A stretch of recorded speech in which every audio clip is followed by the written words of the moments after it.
Hello and welcome back to my channel. मेरा नाम सुप्रिया है और हम आरबीआई ग्रेड बी की एग्ज़ाम प्रिपरेशन कर रहे हैं। पिछले कुछ टाइम से मैं क्लासेस नहीं कंटिन्यू कर पाई थी, उसके लिए I am extremely sorry because मेरे कुछ एग्ज़ाम्स थे जिसकी वजह से मैं क्लासेस नहीं कर पा रही थी। पर अब आगे से हम पूरी कोशिश करेंगे कि सारी क्लासेस जो हैं वो रेगुलरली हों। आज का टॉपिक हम जो कवर करने वाले हैं वो है इंटरनेशनल मॉनेटरी फंड। हमने लास्ट क्लास में वर्ल्ड बैंक के बारे में पढ़ा था। उसके पहले हमने ईएसआई के बहुत सारे टॉपिक्स को कवर किया है, आप उसे प्लेलिस्ट में चेक कर सकते हैं।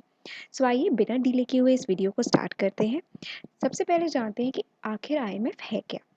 आईएमएफ एक इंटरनेशनल मॉनेटरी फंड है।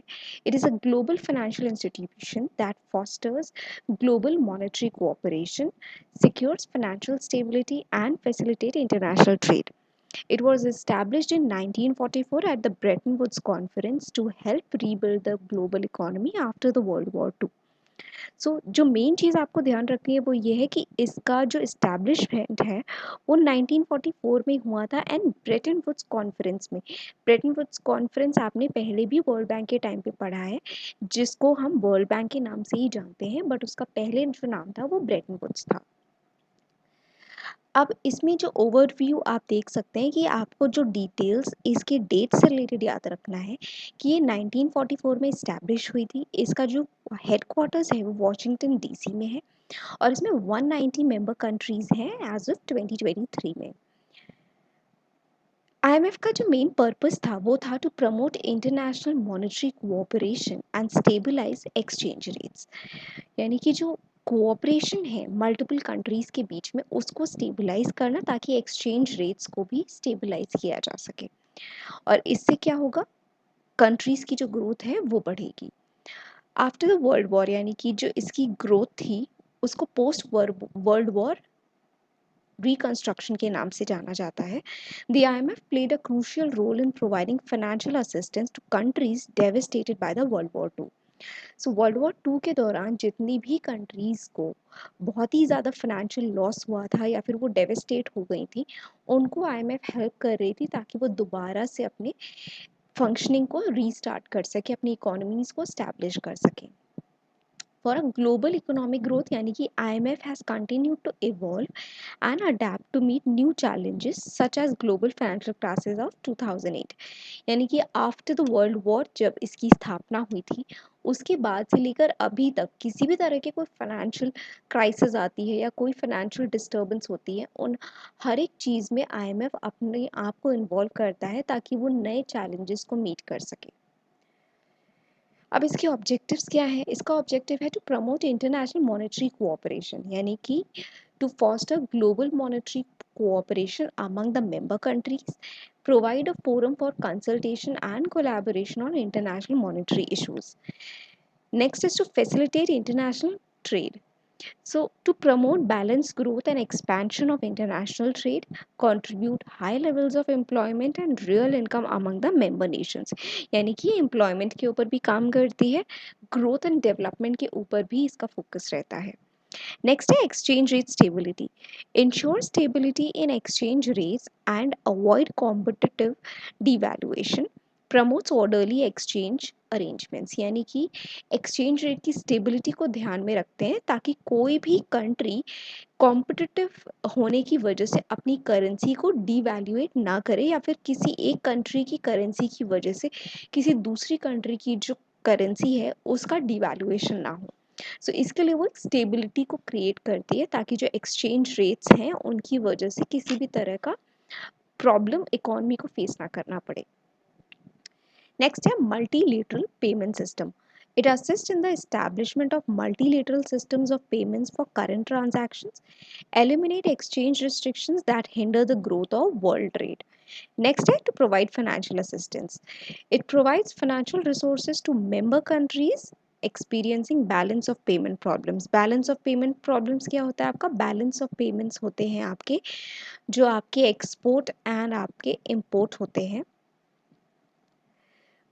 एक्सपोर्ट एंड इम्पोर्ट, इनसे रिलेटेड जो भी फाइनेंशियल क्राइसिस आ रहे होते हैं उनके लिए ये रिसोर्सेज प्रोवाइड करती है ताकि वो अपने बैलेंस ऑफ पेमेंट की जो प्रॉब्लम्स हैं उसको सॉर्ट आउट कर सके।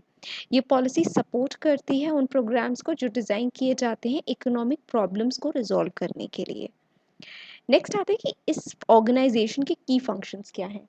इसके की फंक्शंस हैं सर्विलियंस प्रोवाइड करना, यानी कि monitor and access the global economic trends and developments. तो जितनी भी मेंबर कंट्रीज हैं इस सबको एक्सेस करती है, मॉनिटर करती है कि किसकी इकोनॉमी कैसी चल रही है, क्या डेवलपमेंट्स चल रहे हैं।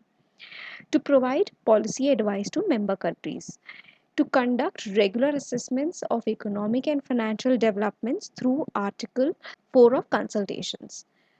So ये सर्विलियंस भी प्रोवाइड करती है अपनी मेंबर कंट्रीज़ को ताकि उनकी इकोनॉमिक ग्रोथ हो सके। नेक्स्ट ये फाइनेंशियल असिस्टेंस प्रोवाइड करती है to countries facing balance of payment difficulties. ये प्रोग्राम्स इंक्लूड करती है जैसे stand by arrangements, extended fund facility and rapid financing instruments and others, ताकि ये ग्रोथ में हेल्प कर सके। तो ये फाइनेंशियल सपोर्ट प्रोवाइड करती है मेंबर कंट्रीज़ को ताकि वो किसी भी तरह की कोई भी फाइनेंशियल इश्यूज जो हैं वो उनको सॉर्ट आउट कर सकें।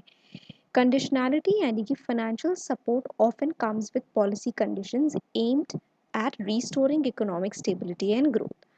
सो ये इसका मेन फंक्शंस में आता है।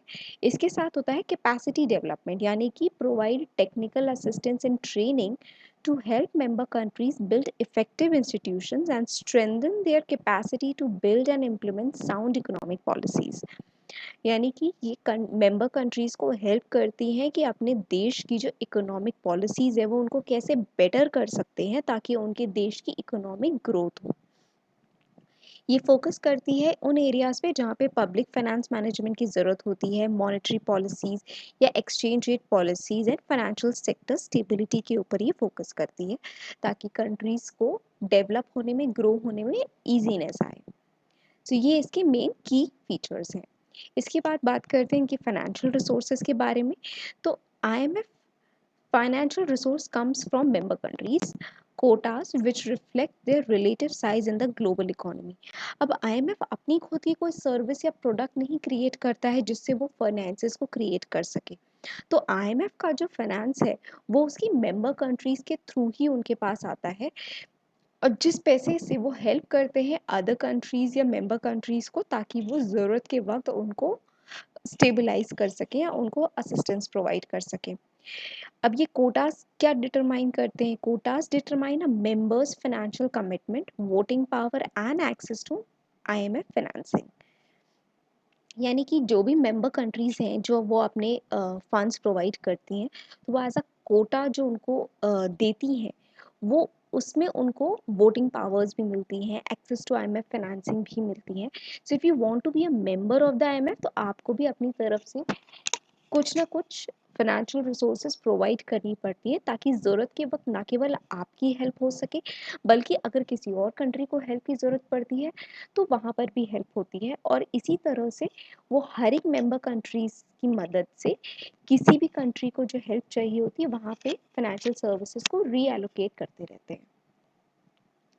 गवर्नेंस की बात की जाए तो इसमें जो बोर्ड ऑफ गवर्नर्स है they are the highest decision making body consisting of one governor from each member country. यानी कि हर एक मेंबर कंट्री से एक गवर्नर होता है जो डिसीजन मेकिंग अथॉरिटी में इस होता है वहाँ पे। यूजुअली द फाइनेंस मिनिस्टर और सेंट्रल बैंक का जो गवर्नर होता है वो इस कमिटी का मेंबर होता है। इनकी जो मीटिंग्स होती हैं वो एनुअली होती हैं। एग्जीक्यूटिव बोर्ड की बात की जाए तो ये रिस्पॉन्सिबल होते हैं डे टू डे बिजनेस करने के लिए जो IMF के होते हैं। ये कंप्राइज करते हैं 24 एग्जीक्यूटिव डायरेक्टर्स जो कि मेंबर कंट्रीज के या ग्रुप कंट्रीज के ही रिप्रेजेंटेटिव्स होते हैं। They make decisions on policy issues, financial transactions and country programmes. इसके बाद अगर मैनेजिंग डायरेक्टर्स की बात की जाए तो ये हेड ऑफ द IMF है। ये रिस्पॉन्सिबल होते हैं ऑर्गेनाइजेशंस की ओवरऑल फंक्शनिंग एंड मैनेजमेंट के बारे में। ये अपॉइंट करते हैं कि एग्जीक्यूटिव डायरेक्टर्स कौन बनेंगे and they are renewable after 5 years of term.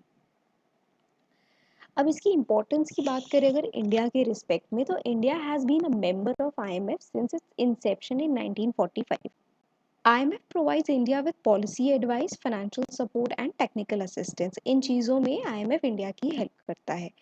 India का जो कोटा है IMF में वो डिटरमाइन करता है voting power and access to financial resources. अब IMF का surveillance and economic assessments helps India to align its policies with global best practices. तो IMF बाहरी कंट्री के साथ एक अग्रीमेंट के साथ रहता है, जो भी उनकी मेंबर कंट्रीज़ होती हैं, और ये इंडिया के रिस्पेक्ट में उनकी आईएमएफ की इम्पोर्टेंस है कि उसे क्या-क्या चीज़ें प्रोवाइड होती हैं और कब से इंडिया इसका मेंबर है। अगर बात करते हैं इसकी रीसेंट डेवलपमेंट्स की, तो IMF has been actively involved in addressing the economic fallouts of the कोविड-19 pandemic by providing emergency financing and policy advice to affected countries. Ongoing reforms in IMF governance aim to better reflect the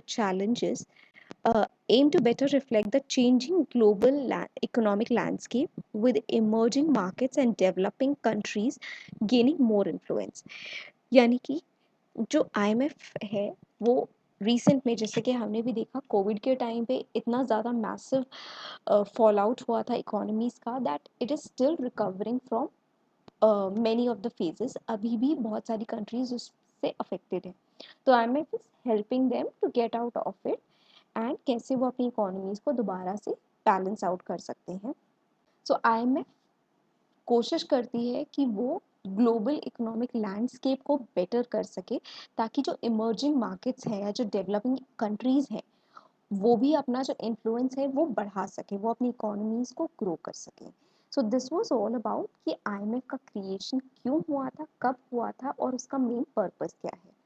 so I hope आपको ये video समझ में आया होगा। अगर आपको कहीं भी कोई डाउट हो या कन्फ्यूजन हो तो आप मुझे कमेंट सेक्शन में पूछ सकते हैं। एंड अगर आपको ये वीडियो अच्छा लगा हो तो please like, share, comment and subscribe. Thank you so much for watching.